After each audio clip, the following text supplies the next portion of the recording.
Well, hello and welcome to episode 500 of Critical Wave Theory.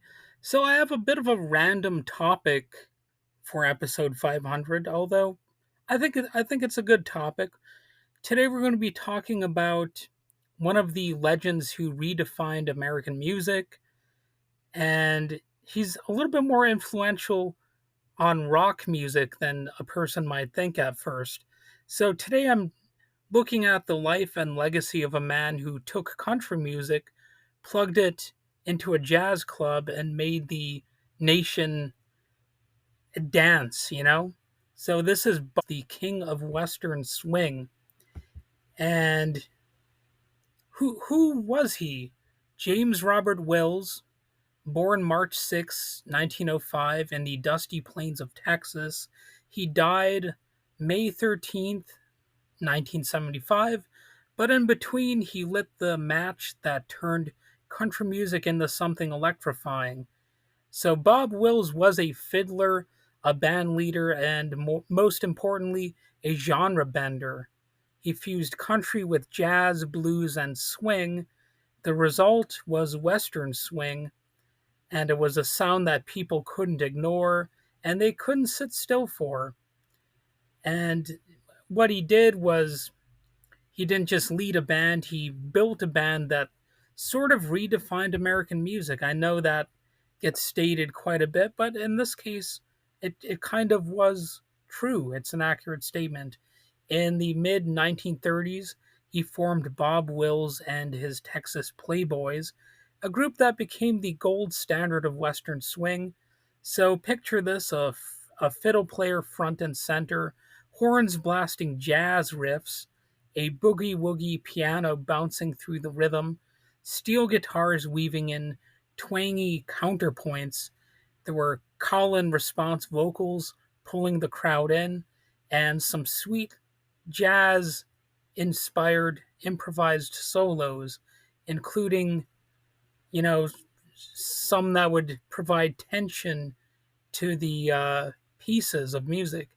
And he actually instructed his guitarist to play louder and to play faster. So in a way, he was like a precursor to rock music in that sense. It's a really interesting phenomenon when you have sort of uh, innovators because they they usually innovate in a way that is going to influence a wide variety of genres, right? It's rarely ever just something that sticks to one genre.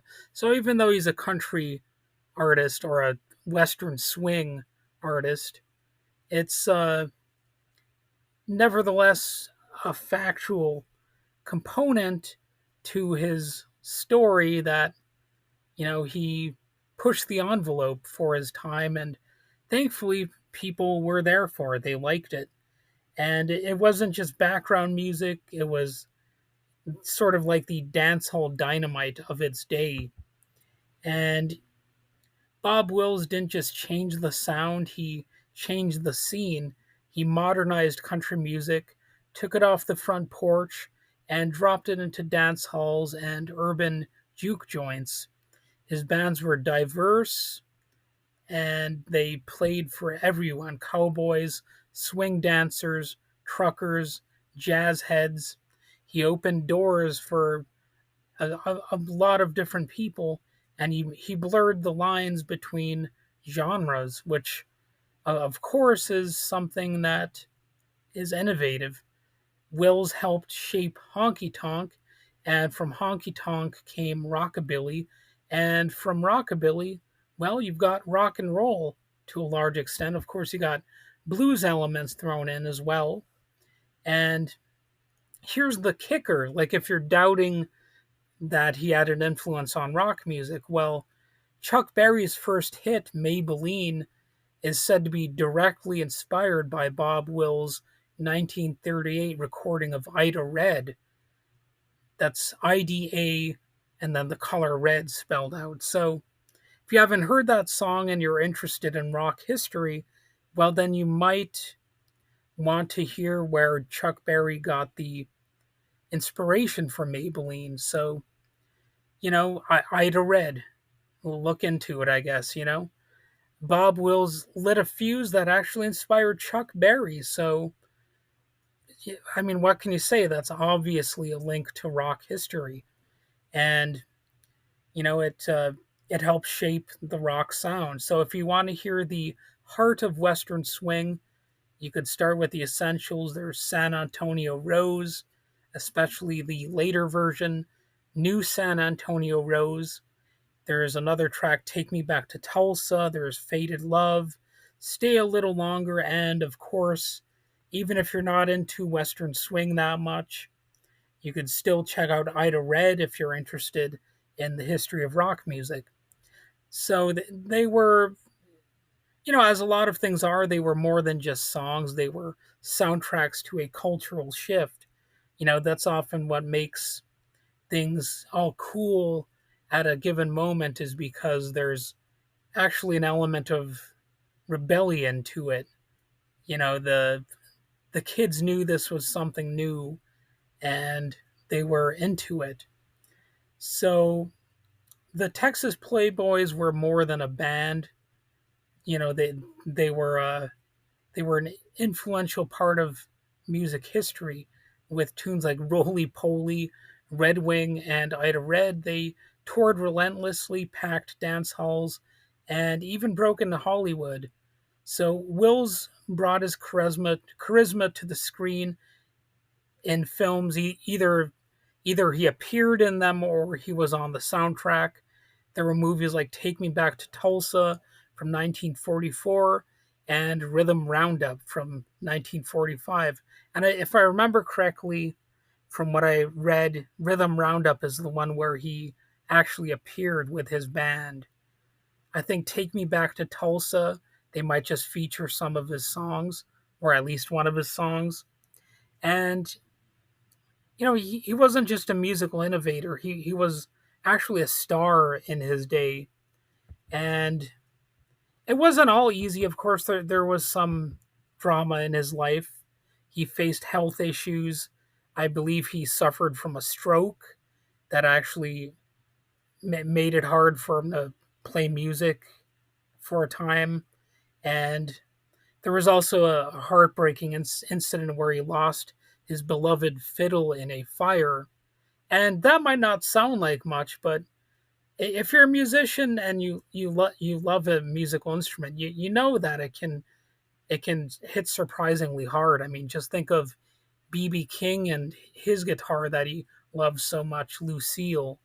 So, from what I understand, he never stopped playing in his lifetime except for when he had the stroke. And he was a boundary pusher, I guess that's what I can say about him. He championed electric guitar and steel guitar in country music. Another reason he's influential on rock music, he was somebody who encouraged the use of electric guitar. He worked with legends like Eldon Shamblin and Leon McAuliffe. He shaped the sound that modern country would build on. And, the electric steel guitar solo, say what you want about it. Maybe you think it's a bit of a country cliche, but he had a significant role in popularizing that.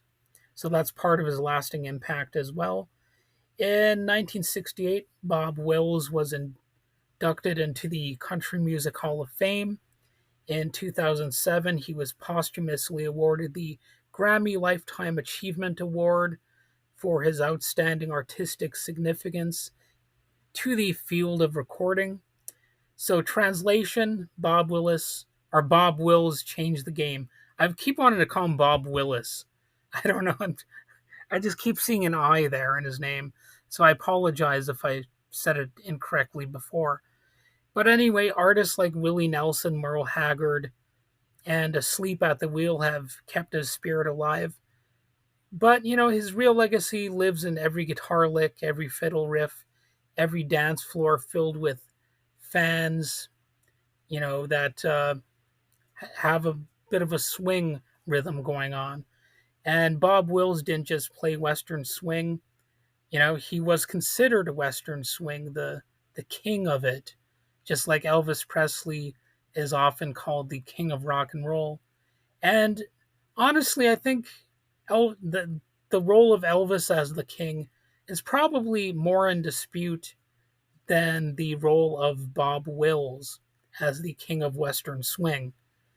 And I know that might be a controversial sort of thing to say, but I think it might actually be accurate because, there are plenty of people who are Elvis bashers out there. But if you're a fan of Western swing music, then I don't see why you would complain about Bob Wills. So anyway, thanks for tuning in to this episode. If you liked it, hit the subscribe button or the like button or whatever is there. And you can even leave a review or something like that. And if you haven't yet, go listen to some Bob Wills.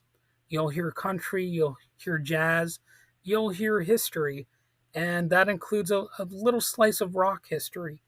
So, till next time, keep it swinging.